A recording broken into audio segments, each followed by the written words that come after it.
2차 전지 소재 쪽에서 양극재, 음극재 쪽의 생산 캐파를 기존보다 훨씬 키워가지고 2030년까지는 뭐 양극재 기준으로 100만 톤까지 키우겠다 이런 얘기가 나오고, 이렇게 가다 보니까 궁극적으로 리사이클링 그리고 이제 전고체 배터리라든지 아니면은 실리콘 음극재 이런 신소재 쪽까지 이제 전체를 아우르는 그런 산업을 이제 구축을 하겠다라고 이제 하면서 기업의 어떤 전체 포지션이 그 철강 쪽에서 신소재 쪽으로 완전히 변화가 되는 그런 모습을 좀 보여주고 있습니다.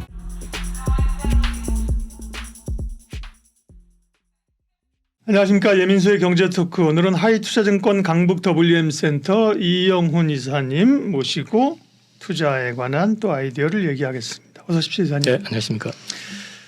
포스코그룹주 얘기를 오늘도 심도 있게 해주신다고 하는데, 네, 포스코그룹주는 어떻게 보면 약간 뭐 트레이딩 성격으로 치고 빠지고 이런 것보다는 그죠, 성장성을 가지고 또 포스코그룹주 내에서 분야가 몇 개 있잖아요, 다양하게. 네네. 포스코그룹주를 이제 어떻게 볼 것이냐, 그 가운데 어떤 게 성장성이 있고 어디를 집중해야 될 것이냐, 이런 얘기를 해주실 것 같은데, 네, 무슨 얘기부터 할까요?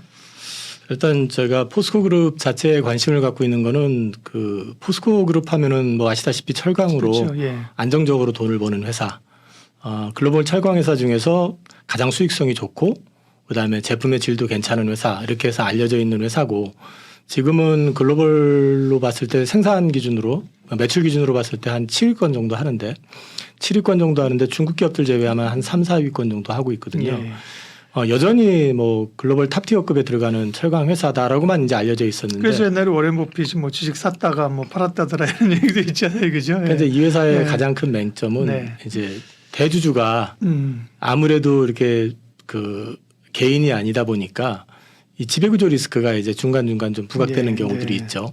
그래서 한때 뭐 지금으로부터 한 10여 년 됐나요? 10년까지는 안 됐나? 저기 그 포스코의 그 우량 자산들을 갖다가 많이 이제 M&A 하는데 쓰면서 기업 가치가 엄청 떨어진 적도 있었고, 중간에 뭐 그렇죠. 뭐 실제로 그게 제대로 된 판단인가 싶은 의구심이 가는 M&A를 좀 하고, 그게 뭐 네네. 정치권 연루도 뭐 설도 있었고 그런 것들이 노이즈라는 거죠, 그죠? 네, 이제 그런 것들 때문에 사실은 이제 회사의 가치에 대비해 가지고 사실 주목을 전혀 받지 못했던 네. 회사였는데, 이제 2018년부터 이제 소위 말해서 소재 산업으로 변신을 하겠다라고 하면서 2차 전지 쪽으로 이제 본격적으로 이제 투자가 시작이 되면서부터 회사의 변신을 좀 시도했었는데, 이게 지금 시장에 주목받은 건 사실 작년부터입니다.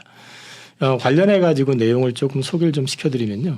2018년 11월 달에 그 포스코 그룹이 IR을 통해 가지고 신성장 비전을 제시를 했는데, 18년에 네. 꽤 된 얘기네. 네네. 그 11월 달에 이제 비전을 선포하면서 그룹의 매출을 철강 40%, 글로벌 인프라, 이거는 뭐 건설도 들어갈 수 있겠고, 그 다음에 이제 자원 개발도 될 수 있겠고, 네. 이런 쪽 40%, 그 다음에 신성장 부문, 이게 이제 2차 전지와 관련된 부분인데, 네. 이게 20%, 이렇게 비전을 제시했었습니다. 그래서 2차 전지 소재 산업을 2030년까지 시장 점유율 20%, 그 다음에 매출 17조 원으로 키울 거다라고 얘기를 했고, 그때 얘기했던 내용을 보면 포스코 같은 경우는 리튬 원료 확보와 생산 쪽에 잡고 퓨처엠은 양극재, 음극재 생산을 목표로 했는데, 그때 당시에 양극재 생산 목표가 9,000톤이었습니다. 9,000톤. 이거를 일단 먼저 보시고 말씀을 네. 드리는 게, 금년에 이제 CEO가 나와가지고 직접 IR을 하면서 예. 이제 밝힌 내용을 정리를 해서 보면요. 지금 그 기존에 아까 이제 말씀드린 것처럼 2016년, 18년 뭐 해가지고 그 각각에 대해서 투자 비중을 이제 언급을 해놨었는데, 23년에서 25년을 놓고 한번 비교를 해보시면 2차 전지 소재 부분이 46.2%. 예. 투자비 기준입니다.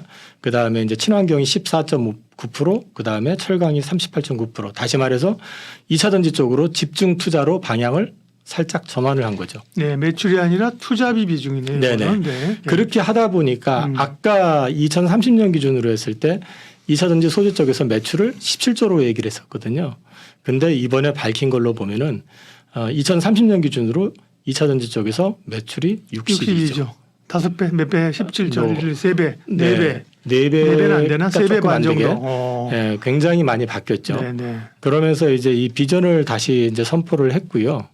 이런 선포를 하게 된 배경에는 이제 2차 전지 쪽에 어떤 성장을 위한 그 베이스가 좀 깔린 것도 있지만 궁극적으로 미국에서 IRA법 통과가 되면서 소위 말해서 중국이 가져갈 수 있는 많은 부분의 파일을 갖다 견제해버리면서 우리나라가 성장을 하면서 확장을 할 수 있는, 그리고 중국을 좀 배제할 수 있는 시장을 열었다라는 측면, 이런 측면이 좀 반영이 된 것도 있고, 포스코에서 이제 그 염호 리튬을 개발할 수 있는 기술을 갖다가 이제 상용화 단계까지 가면서 이게 리튬 쪽에서 이제 본격적으로 수익과, 그러니까 매출과 수익을 일으킬 수 있겠다라는 확신을 좀 가졌던 거, 이런 부분들이 조금 확장이 되다 보니까 이제 광산 리튬 쪽, 그 다음에 뭐 지난주에 나왔었죠. 그 점토 리튬 관련해 가지고 미국 쪽에서도 이제 그거 사업성 이제 타당성을 검토하기 위해 가지고 이제 그 작업을 진행한다 뭐 이런 것들이 나오고, 이게 조금 더 확장이 되다 보니까 2차 전지 소재 쪽에서 양극재, 음극재 쪽에 생산 캐파를 기존보다 훨씬 키워 가지고 2030년까지는 뭐 양극재 기준으로 100만 톤까지 키우겠다, 이런 얘기가 나오고, 이렇게 가다 보니까 궁극적으로 리사이클링, 그리고 이제 전고체 배터리라든지 아니면은 또 그 실리콘 음극재, 이런 신소재 쪽까지 이제 전체를 아우르는 그런 산업을 이제 구축을 하겠다라고 이제 하면서 기업의 어떤 전체 포지션이 그 철강 쪽에서 신소재 쪽으로 완전히 변화가 되는 그런 모습을 좀 보여주고 있습니다. 지금 도표상으로 나와 있는 건 포스코 홀딩스 그 산하에 있는 네. 주요 기업들에 대한 부분인데, 철강 회사인 포스코는 이제 지분 100% 그대로 가지고 있고요. 네. 그다음에 자원개발 관련되어 있는 포스코 인터내셔널이라는 회사가 71%. 그다음에 포스코 ENC는 이게 저기 건설이라고 보시면 됩니다. 엔지니어링 앤뭐 네. 컨스트럭션 이런 거 과거 말고요. 예. 그 포스코 건설이고요. 여기는 이제 그 나중에 이제 소재와 수소 산업과 관련된 부분에서 여기가 이제 비전 제시한 게 이제 2030년, 40년 정도 가면은 30년, 35년 가면은 수소 쪽에서만 2조 원 정도 영업이익을 창출하겠다라는 얘기를 한 게 있고요. 또 포스코 퓨처엠이라고 하는 이제 양극재와 음극재를 예. 만드는 회사. CM은 알고 있고 그죠 우리가. 그 다음에 이제 뭐 포스코 아르헨티나, 이거는 염호 쪽이고요. 뭐 리튬 관련돼 있는 거, 그 다음에 이제 그 클린 메탈 같은 경우는 이건 리사이클과 관련돼 있는, 그러니까 재활용, 그쪽과 관련돼 있는 회사들이 있고요. 리튬 솔루션이라고 하는 회사들까지 해가지고 이렇게 지금 저기 큰 그림에서 봤을 때 이제 메인 회사들이 구축이 돼 있습니다. 지금도 뭐 인터내셔널이나 DX나 또 상장되어 있는 몇 개가 있지만, 지금 보여주신 표를 보면 뭐 앞으로 또 상장 가능성이 있는 기업들도 있을 수 있네요, 그죠? 여기서 이제 근데 한 가지 보셔야 네. 되는 게, 이제 현실적으로 봤을 때 포스코 아르헨티나 같은 경우 이제 100%가 지분을 갖고 있는데 이게 예. 아르헨티나에 있는 염호와 관련돼 있는 생산 쪽이잖아요. 예. 그러면 이거를 굳이 상장을 시킬 것이냐에 대한 문제는 또 다른 문제라는 거죠. 오히려, 그리고 또 포스코 필바라 같은 거나 이런 건 합작법인인데 이 회사 같은 경우는 보통 이제 합작법인을 만들게 되면은 목적 자체가 이 같이 합작한 회사들이 보통 이제 GS 칼텍스 같은 경우도 그렇지만은 수익을 내면은 거기서 배당을 많이 챙기는 목적이기 때문에 상장 가능성이 그렇게 커 보이진 않고요. 현재로 봤을 때는 포스코 ENC는 상장할 가능성이 있다고 봐야 될 것 같습니다. 이건 이제 과거 포스코 건설이었었고 실제로 주식이 장외에서도 거래가 됐었고 네. 상장을 시도했다가 이제 가격이 맞질 않아서 그때 이제 철회했었던 거기 때문에 이거는 상장할 가능성이 있지만 예. 근본적으로 이제 포스코 홀딩스의 어떤 밸류체인 상에서 봤을 때 주식회사 포스코라고 하는 철강회사는 일단 뭐 말로는 비상장으로 가겠다고 비상장을 지금 이제 시장에다 약속을 한 부분이 있고, 또 뭐 세월이 지나고 바뀌면 또 상장 뭐 어느 시점에서는 할 수도 있는 있겠죠. 거죠. 예. 그런데 이제 그렇게 될 경우에는 사실 포스코 홀딩스의 어떤 기업 가치라는 측면에서는 네. 좀 부정적일 수 있는 부분은 있습니다. 이 상장하면 또 가치가 올라가는 게 아니고요. 떼야 되니까. 어차피 철강이잖아요. 네네. 이거는. 그게 포스코라고 하는 회사 자체는 이 회사의 캐시카우 역할을 해주는 회사로서 이 자산 가치를 갖다가 이제 부과시켜주고 그다음에 투자비를 갖다가 이쪽에서 창출해준다라는 개념으로 네. 이제 접근을 해야지, 이게 상장이 된다고 했을 때 이거의 기업 가치가 올라갈 가능성은 좀 제한적이다. 예. 저는 그렇게 알겠습니다. 보고 있습니다. 상장 얘기는 뭐 주요한 지금 시점에서 중요한 포인트는 아니고요. 네네. 상장보다는 성장. 네, 그렇습니다. 미래, 이게 지금 중요한 거예요. 그냥 쭉 계열사들이 눈에 보이길래 제가 한번 여쭤본 거고요. 네. 여기에서 지금 이제 없는데 그 포스코 DX라고 하는 회사 같은 네, 경우는 네. 뭐 아시다시피 이제 자동화 쪽이잖아요. 그러면 이 회사 같은 경우는 이 포스코가 진출하고 있는 건설, 발전, 철강 또는 2차 전지 쪽에 모든 분야에 이 회사는 관여가 되면서 레퍼런스를 쌓아갈 거고 그 레퍼런스를 근거로 해가지고 그쪽으로 해가지고 시장을 키울 가능성은 분명히 있습니다. 그러면 여기에는 지금 사실 그 이건 회사 IR 자료인데요, 사실은. 거기에는 지금 언급이 안 돼 있지만 그 회사 역시도 같이 성장을 할 수 있는 회사다라고 이제 보셔도 될 것 같고 거기는 이제 상장이 돼 있으니까 거기에 맞춰가지고 이제 밸류를 보셔야 될 것 같습니다. 네. 또요. 그러면 이제 포스코 그룹주의 전반적인 성장의 그림들을 그렸는데 역시나 관심 있는 거는 뭐 철강이나 뭐 무역 이런 거보다는 소재 2차 전지 쪽이겠죠. 네네. 예. 그래서 이제 2차 전지 소재와 관련해 가지고 역시 네. IR 자료에 있는 로드맵을 가지고 왔는데요. 동사는 2010년에 포스코 퓨처엠을 통해 가지고 이제 음극재 사업을 했고요. 그다음에 11년에 양극재 사업을 개시했었고 올해 이제 리튬 상업 생산의 원년이다 하는데 규모가 이제 의미 있게는 아니지만은 이제 리사이클링 쪽에서 이제 리튬이 일부 나오고 있고 그다음에 이달 말에 광양에 있는 공장이 준공이 됩니다. 그러면 이제 다음 달부터는 이제 시운전 들어가면서 이거 역시도 이제 매출이 조금씩은 나올 수 있는데 본격적인 매출은 근데 24년 후반이나 25년을 보시는 게 맞을 것 같고요. 그 다음에 이제 내년 2월 달에 아까 언급됐던 호주 포스코 아르헨티나 거기에 1공장 하나가 이제 준공이 됩니다. 그래서 역시 시운전이 되게 되고 그거 역시도 25년도 생산이니까 리튬의 이제 본격적인 매출과 수익은 25년부터 본격적으로 올라온다고 보시면 되고요. 이제 매출이 좀 그래도 포스코 홀딩스가 리튬에서도 매출이 나옵니다라고 제시할 수 있는 건 24년도 한 중반 후반 넘어가면서부터 나올 것 같습니다.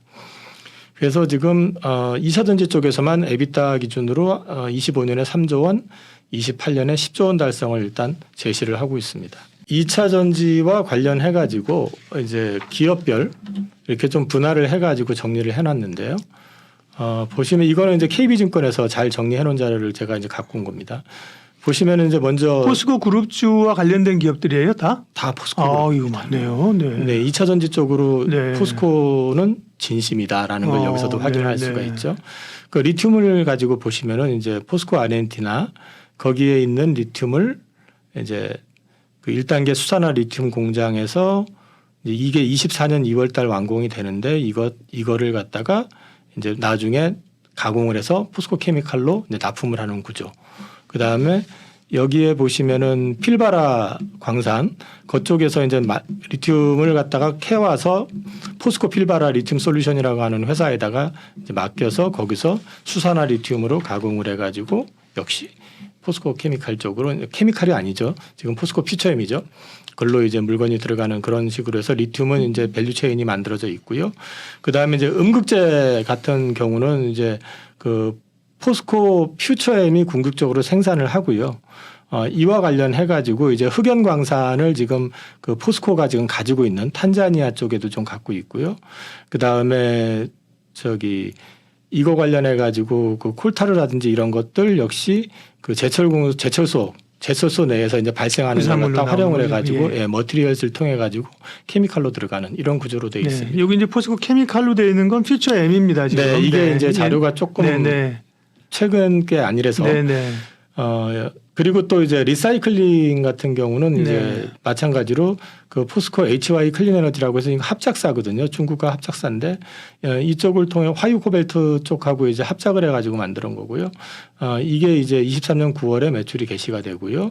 그 다음에 포스코 ES 에코 머티리얼즈라고 해서 이건 폐배터리 수거하고 하는 회사는 이거는 이제 23년 10월에 법인이 일단 설립이 되어 있는 그런 상황입니다. 그 다음에 이제 니켈은 뭐 인도네시아도 있고요.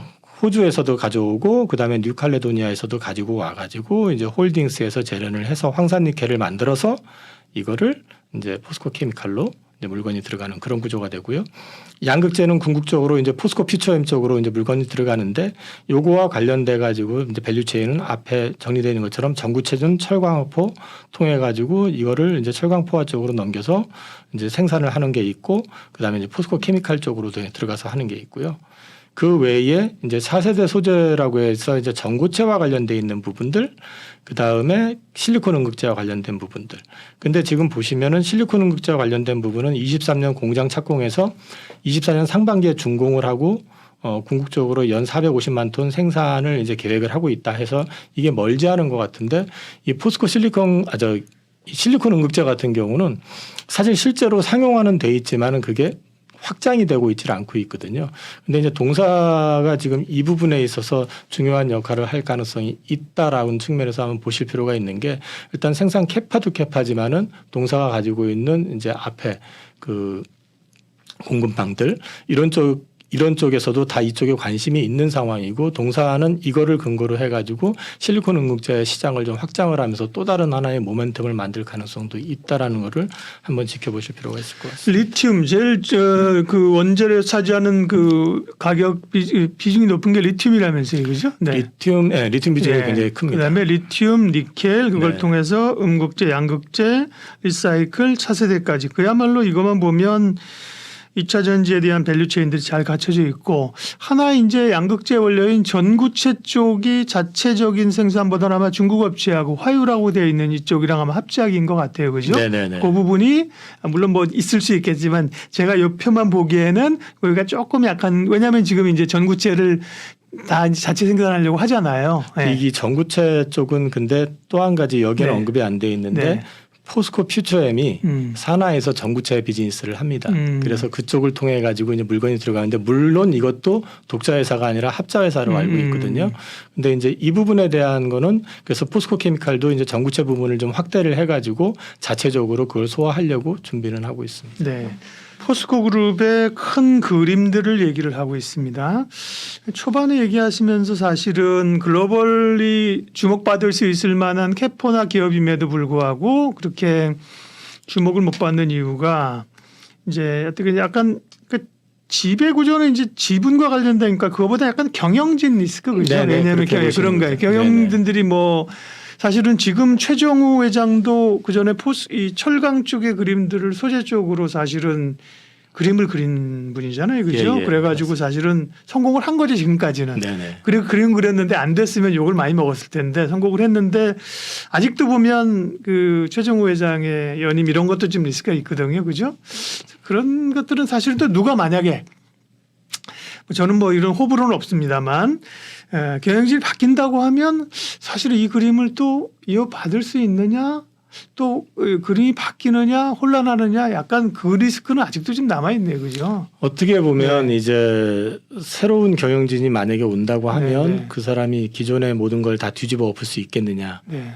그게 근데 워낙에 지금 투자가 많이 들어가 있는 상황이고 예. 진행이 지금 사실 앞서도 말씀드렸지만 리튬과 관련된 거라든지 이런 네. 것들이 이제 준공이 지금 이제 됐거나 거의 임박한 상황이잖아요. 그리고 이제 투자와 관련된 부분들이 정해진 상황이기 때문에 이거를 한 번에 뒤집을 수 있을까라는 부분에 대해서는 네.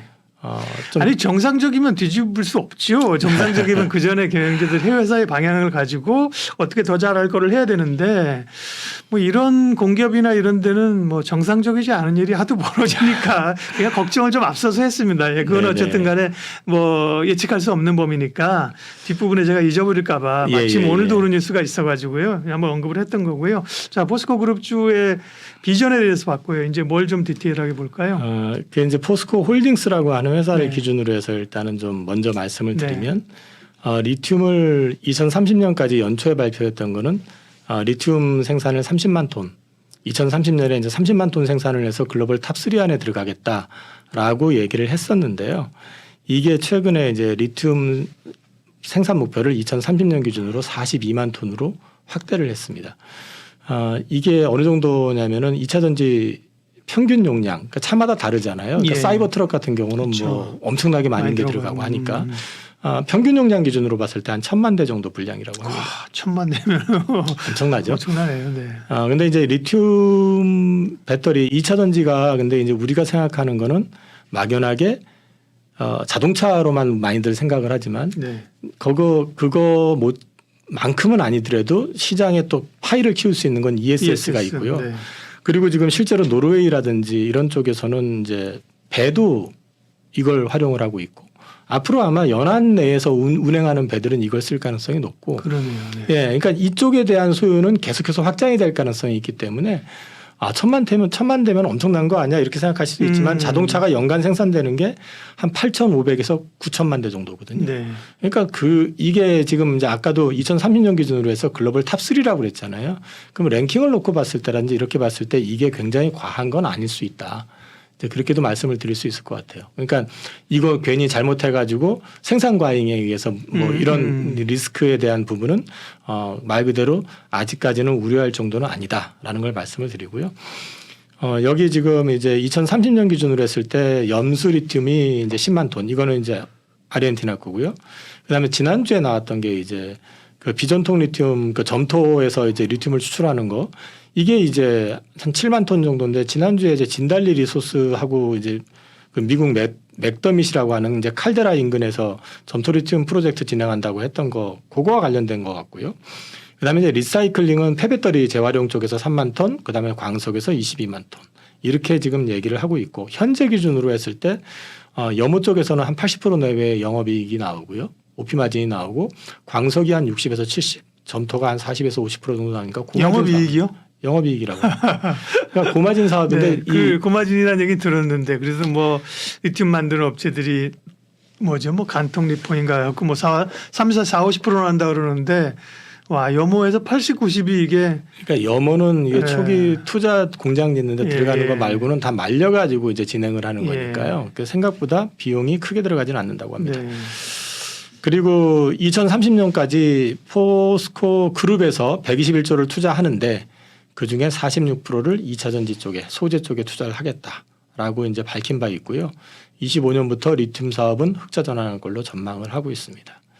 보통 이제 리튬 농도가 그 300에서 400 ppm 정도면은 사업성을 인정받는데 지금 지난주에 나왔던 맥더밋 관련해서 논란이 좀 있는데 거기가 리튬 농도가 조사한 걸로는 1340 ppm 정도 된다고 하니까 사업성은 있는 것 같로 일단 판단을 하는 것 같습니다. 이거는 S&E 리서치에서 지금 2월 달에 나온 걸 근거로 해가지고 자료를 이제 뽑아온 건데요. 글로벌 리튬 이온 배터리 그 수요와 관련된 부분인데 이거는 그냥 심플하게 말씀을 드리면 이렇게 시장에서 이쪽 그 배터리와 관련된 부분의 수요가 굉장히 커지고 있다. 그래서 리튬도 당연히 커질 것이고 LFP 배터리 쪽 같은 경우도 리튬이 들어가거든요. 그리고 리튬이 실제로 NCM보다 더 많이 들어갑니다. LFP가요? 네네. 네. 그래서 그 리튬에 대한 수요는 그냥 우리가 알고 있는 NCM만의 문제는 아니다. 그걸 이제 말씀을 드리려고 한 겁니다. 그리고 이제 이번에는 포스코 퓨처엠에 대한 부분 네. 이것도 이제 IR 자료에서 가져온 겁니다.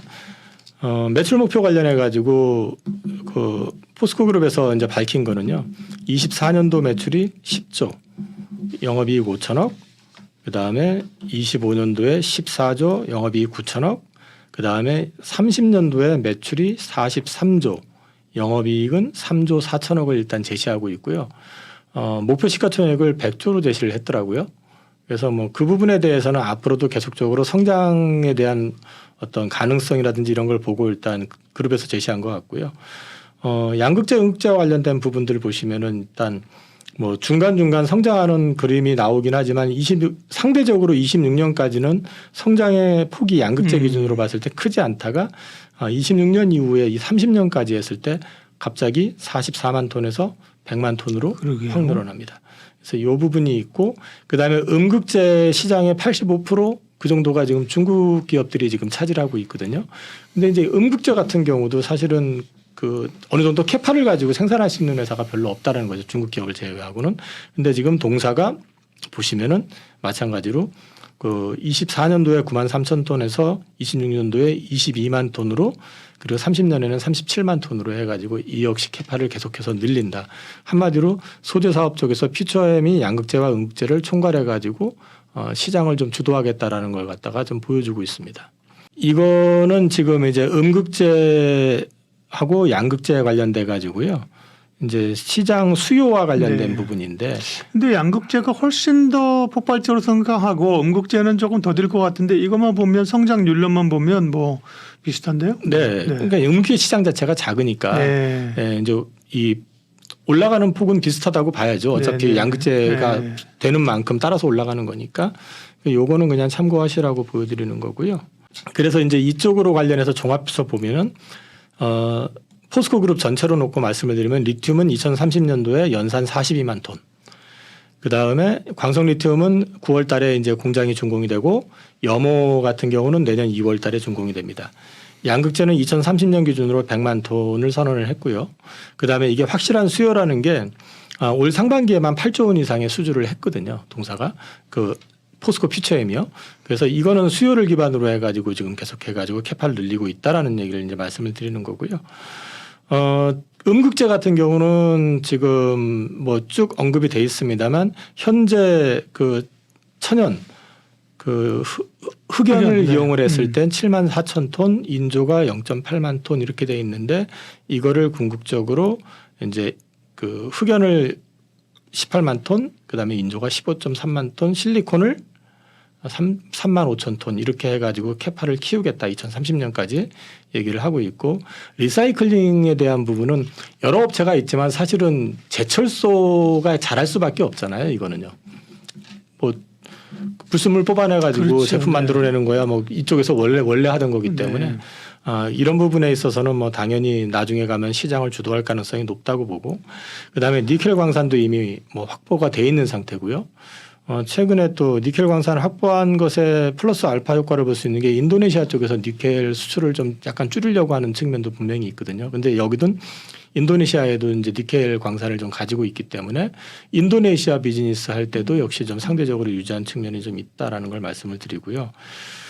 밑에 언급했던 것처럼 스마트 팩토리 공정에 대한 부분 이게 또 이제 아까 그 표에는 없었지만 포스코 DX라고 하는 회사가 이 포스코 그룹이 하고 있는 게 보면은 공장 자체가 이렇게 딱 봤을 때 좀 거친 그렇죠. 형이죠. 철강, 철가도 크고, 예, 제철이라든지 그 다음에 이제 건설 현장이라든지 엔지니어링 또 뭐 그 다음에 또 이제 발전소 이런 쪽이라든지 이 2차 전지 쪽도 마찬가지고 이런 쪽에서 이제 계속 레퍼런스를 쌓게 되면은 이거는 또 다른 어떤 기회 요인이 될 수 있고 그다음에 포스코 그룹의 성장과 더불어서 같이 성장하는 걸 넘어서 포스코 그룹의 레퍼런스를 이용을 해가지고 글로벌적으로 진출을 하는데도 여러 가지 플러스 알파 효과를 볼 수 있다라는 측면에서 긍정적으로 보셔도 될 것 같습니다. 네.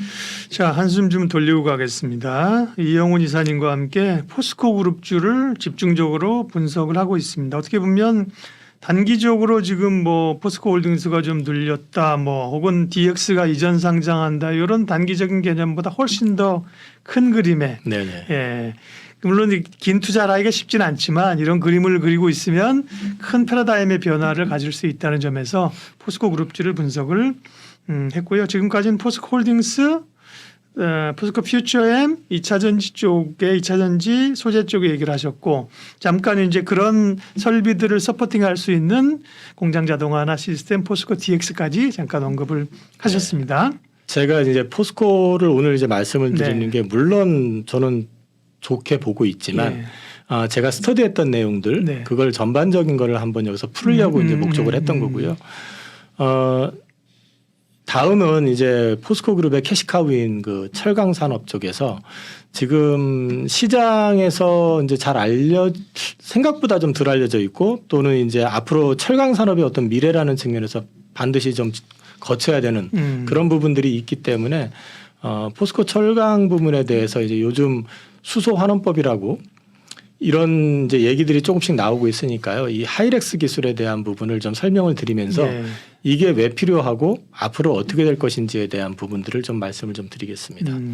사실 이거는 자료 찾기가 뭐 이제 IR 자료라든지 여러 가지를 좀 찾아봤는데 증권사 리포트에는 이게 언급이 그렇게 많이 안 돼 있어요. 그리고 이제 기본적으로 이제 포스코 그룹주가 이제 2차 전지나 소재 쪽을 지금 포커스를 많이 맞추다 보니까 철강 자체의 공법이나 뭐 혹은 또 수소 이런 것도 조금 관심에서 멀어져서 그럴 거예요. 예. 그것도 있고 네. 또 한 가지는 아직은 이 확장성이라든지 또는 이게 지금 사실은 결국은 탈탄소에 대한 문제잖아요. 예. 그러니까 탄소 배출을 제로로 만들기 위한 궁극적인 목적이기 때문에 어떻게 보면은 이 부분이 다분히 그 무역 장벽하고도 좀 연관이 돼 있는 부분도 좀 있어요, 사실은요.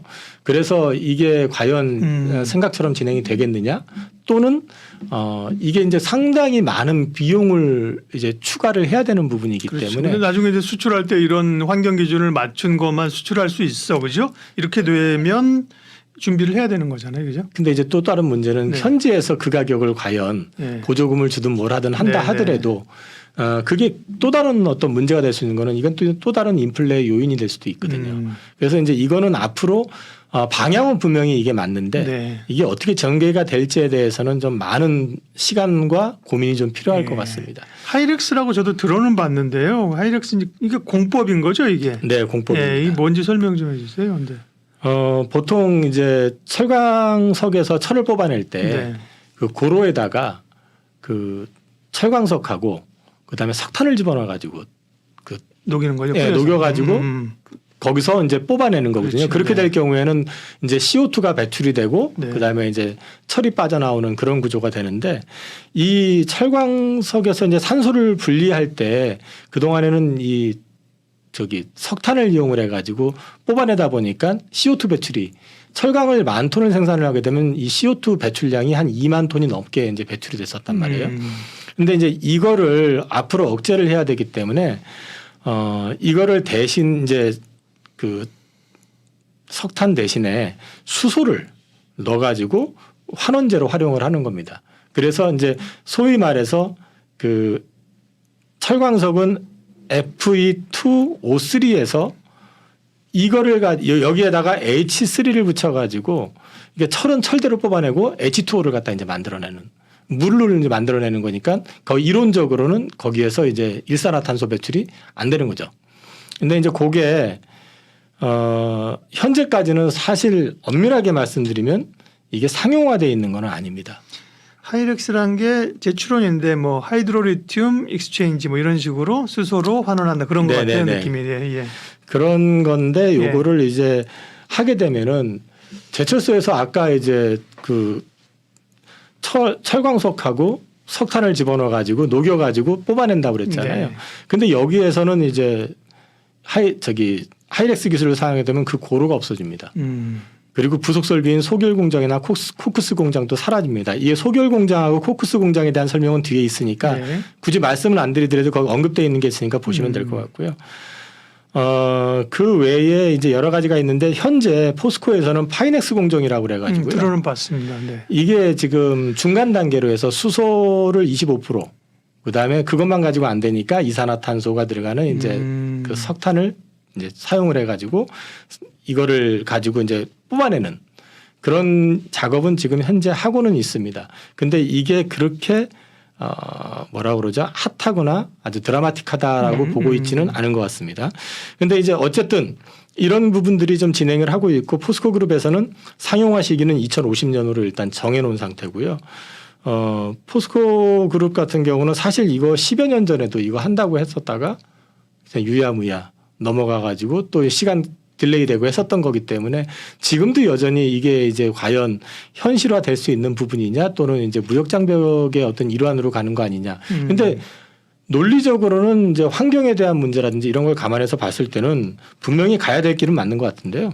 그거는 이제 나중에 진행되는 걸 좀 보셔야 될 것 같고요.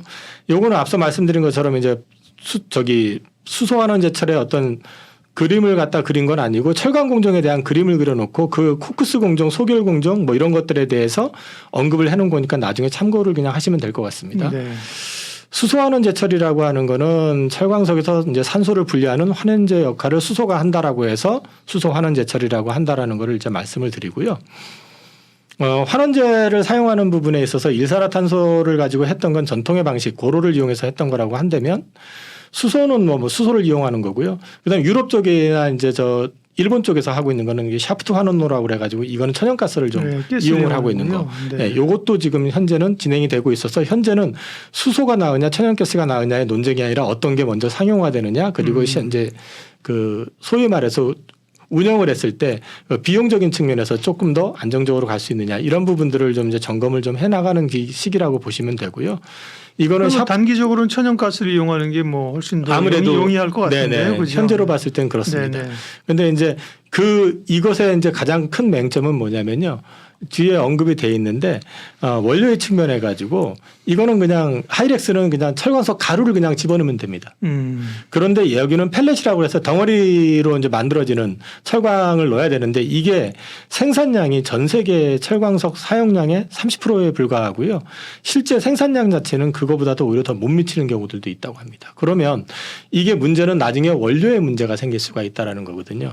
그래서 지금 이제 조금 길더라도 멀더라도 포스코에서는 이거를 좀 활용을 해가지고 수소 환원법으로 이제 가려고 지금 하는 것 같습니다. 상용화 계획과 관련해 가지고는 언급이 돼 있는 부분들은 이제 쭉 여기는 이제 글로 정리를 해놨는데요. 요거를 이제 완전히 가기 전에 중간 단계를 거쳐 가지고 이제 소위 말해서 이산화탄소를 좀 줄일 수 있는 방법을 좀 찾아가는 그런 작업을 통해 가지고 탄소 배출권을 좀 덜 사는 그런 전략을 지금 현재는 포스코에서는 생각을 하고 있는 것 같고요. 요거와 관련해 가지고 나중에 수소 환원 제철 쪽으로 가게 되면 결국 수소가 많이 필요하잖아요. 그래서 이 수소를 확보하기 위해서 최근에 오만에서도 계약을 한 게 있고 미국, 호주 등지에서 수소와 관련된 비즈니스 이제 수소를 가서 거기서 블루 수소라든지 그린 수소를 캐가지고 한국으로 가져오는 이런 작업을 하려고 최근에 이제 계약을 한 게 좀 나와 있고요.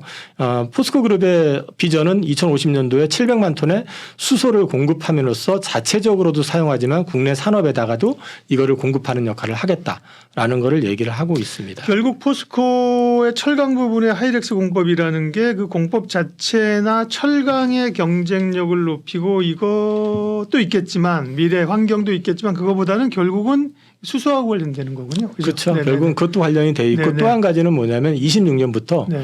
이제 유럽 연합에서는 규제가 들어가거든요. 네. 그러면 이제 그 제출을 하게 돼 있어요. 이제 올해 얼마만큼의 우리가 탄소 배출을 했다. 그리고 탄소 배출권을 얼마만큼 우리가 샀다. 뭐 이런 걸 제출을 하게 돼 있는데 그거와 관련해 가지고 이제 앞으로 그 비즈니스를 하는 데 있어 가지고 비용이 좀 발생이 되는 부분이 있기 때문에 이거를 줄이는 작업을 지속적으로 해 나갈 가능성이 높습니다.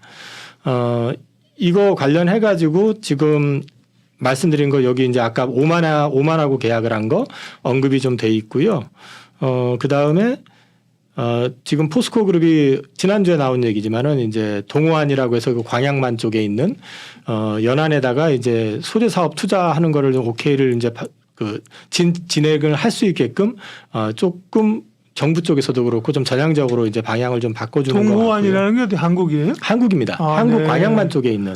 동해안이 아니라 동호안 네네네네. 광양만 쪽에 그런 게 있군요. 네네. 그래서 거기 이제 부지 네. 연결해가지고 포스코 그룹이 2차 전지 소재 밸류 체인을 네. 확보하고 여기에 이제 수소와 관련된 부분들을 갖다가 이제 집어넣어서 생산 라인을 여기서 이제 가동을 할 거라고 합니다. 그 다음에 이제 뭐 암모니아 생산 기업인 CF 인더스트리즈라고 하는 회사하고 이제 포스코홀딩스가 생산 사업 협력 추진하는 거 이거 이제 기사 나왔던 거 제가 붙여드린 거고요. 네. 수소와 관련돼 가지고 수소 환원법과 관련해 가지고 이제 탄소 배출에 대한 규제가 본격화되기 때문에 네. 탄소 배출과 관련했을 때 우리나라가 지금 당장에 26년부터 유럽연합에서 이제 부과가 되는데 우리나라가 지금 저기 유럽연합으로 들어가는 거 기준으로 했을 때 아마 한 랭킹으로 봤을 때 4위권, 5위권 정도가 될 거예요. 철강. 네, 철강 수출이. 예. 그러면 이제 우리나라도 당장에 거기 영향이 되는데 주 수출하는 애들이 보면은 그 튀르키예, 그다음에 이제 인도, 뭐 일본 이런 회사들이 이런 국가들이 이제 수출을 하거든요. 그러니까 다 똑같이 이제 탄소에 대한 규제를 받게 되고 자기네들 기준을 초과한 거에 대해서는 생산 과정에서 탄소가 배출된 거에 대한 부분을 갖다 페널티를 물게 돼 있어요. 그래서 이 부분을 갖다 이제 줄이는 작업을 진행을 할 것이다. 이런 부분들에 대해서 이제 언급을 좀 해놓은 거를 정리를 해드린 거고요. 그게 이제 유럽의 CBAM이라고 하는 게 이제 자기네들이 탄소 배출을 얼마만큼 했는지 그걸 갖다 보고하게 돼 있고요. 이게 이제 배출량을 줄이지 못하면은 탄소 관세를 이제 내게끔 돼 있는데 우리나라 같은 경우는 자료가 그 보니까 그 연세대학교 조하영 교수팀에서 이제 연초에 26년도 기준으로 했을 때 탄소세 부과를 보니까 철강 쪽에서만 한 3,620억 정도 탄소세가 이제 나올 것이다. 요걸 이제 전망을 했는데 그 정도 규모면은 보통 매출액의 거의 10%가 조금 안 되는 수준이 될 것 같아요. 네. 그래서 상당히 많은 부분이 이제 세금 그 명목으로 뜯긴다라는 거죠. 그렇기 때문에 이거는 이제 준비를 당연히 해야 되는 거고요. 2050년도에 이제 그 탄소 제로를 갖다가 일단 탄소 중립이라고 이제 표현을 하는데 그거를 일단 달성을 하겠다라는 걸 일단 포스코에서는 이제 제시를 하고 있고 이거와 관련해 가지고 이제 중간중간에 이제 그 중간 단계를 거치면서 탄소를 줄이는 방법, 전기로를 갖다가 이제 늘려가지고 전기로가 이제 참고적으로 고로 대비해가지고 탄소 배출량은 4분의 1 정도. 근데 이제 문제는 소위 말해서 고순도 철강을 뽑아내지는 못합니다. 그래서 이제 전기로를 가지고 하는 방법, 그다음에 파이넥스라든지 이런 중간 단계 기술을 통해 가지고 하는 방법 이런 것들을 통해 가지고 이제 배출량을 좀 줄여나가는 전략 이런 것들을 갖다가 이제 하고 그다음에 수소 환원법으로 가기 전 단계로 해가지고 어떤 식이든 간에 이제 탄소를 좀 줄이는 작업을 진행하겠다라고 포스코 쪽에서는 계획을 좀 가지고 있습니다. 그래서 이제 결론을 좀 내볼게요. 네네. 지금 오늘은 이제 포스코 그룹주에 대해서 우리가 사실 늘 보통 이렇게 짧게 얘기하잖아요, 그죠? 뭐 기존에 그 경제방송 가면 뭐 12분, 13분 얘기하고 저희도 이제 유튜브 특성상 이렇게 좀 끊어서 하는데 이 포스코 그룹주에 대해서 깊게 좀 얘기를 좀 해주셨는데 그래서 지금 그린 그림에서 그럼 투자자들은 어떤 걸 보고 사실 어디에 좀 투자를 집중해야 되는지 마무리를 좀 해주십시오. 일단 지금 포스코 홀딩스 같은 경우는 이제 기업이 1차 처음에 창립을 해가지고 포항에 공장을 세웠을 때 그 이후에 2차의 성장은 광양제철소가 계획이 되고 87년 이후에 보통 이제 본격적으로 성장을 해서 1차 저 포항에만 제철소 있을 때 대비해서 영업이익 기준으로 22배가 성장을 했었거든요. 예. 이랬던 성장에서 그 이후에 이제 그 중국이 그 철강 쪽 확장을 해버리고 이러면서 이제 더 이상 성장은 정체가 되고 유지가 되고 있다가 이제 제2의 도약기를 준비하고 있는 거고 실제로 제2의 도약의 가능성이 높다라고 지금 저는 보고 있습니다. 그래서 2차 전지 소재를 통해 가지고 제2의 성장을 가져갈 거라고 저는 이제 보고 있고요. 이 부분에 있어 가지고 단순히 그 2차 전지 소재 쪽으로만 가는 게 아니라 철강 산업에서도 소위 말해서 이제 그린 철강 그을 지금 유럽연합이나 미국 쪽에서 강조를 하면서 탄소세 부과 이슈들이 좀 부각이 되고 있기 때문에 하이렉스 공법이라든지 거기 가기 전 단계에 어떤 여러 가지 방식을 통해 가지고 탄소를 갖다 줄여나가는 작업을 이제 진행을 할 것이고 이거는 그린 철강으로 가는 건 위기이자 기회일 수도 있는 게 철강업에서 가장 큰 볼륨을 차지하고 있는 거는 생각보다 의외로 인도하고 중국 업체들 이쪽이 많습니다. 그렇게 된다는 얘기는 뭐냐면 걔네들이 이 부분을 갖다가 맞춰 나가는 거는 우리나라의 어떤 포스코보다는 아무래도 늦을 수밖에 없기 때문에 우리한테는 사실 어려운 도전이면서 또 다른 기회가 될 수도 있다. 이런 건 보시는 게 좋을 것 같고. 그리고 이제 연말까지는 저는 계속해서 2차 전지 말씀을 드려왔었지만은 박스권이다.